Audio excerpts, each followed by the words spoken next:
Good evening, everyone. My name is Melya Kaplan. I'm the executive director. Woo!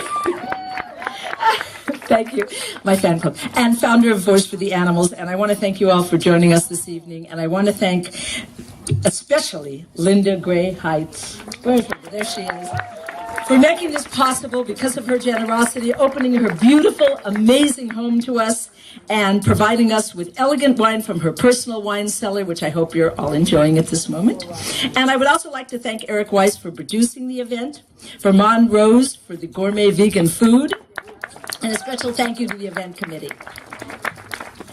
Many years ago, I was driving on Rose Avenue in Venice, and I saw a man with a large pit bull trying to pull the dog up the curb. It was a very high curb. The dog was having trouble.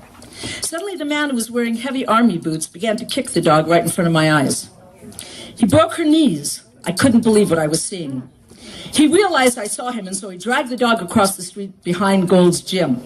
I followed him. I jumped out of my car, and I said, "Give me the dog." Weaving back and forth, he was obviously on something. He shook his head no. Again, I said, "Give me the dog." He said no. But as luck would have it, somebody across the street called his name, and he waved to them and dropped the leash. I grabbed the dog, put her in the car, and drove off. It's a true story. All the way to the vet, she looked at me with a look of relief and joy that I will never forget. After 2 knee surgeries, Lucy was adopted by a Persian couple who never even liked animals before they met Lucy. Lucy became the love of their lives, and every year I would get a picture of Lucy on a beautiful Persian rug. Lucy changed my life. She was my inspiration for founding Voice for the Animals. She taught me something that I can never forget. Even though every day we are bombarded with images of violence, even though every day each one of us hears about some act of violence on the news, in the internet, in the newspaper, we are inundated. And even though we feel helpless to change it, I truly believe we do change it.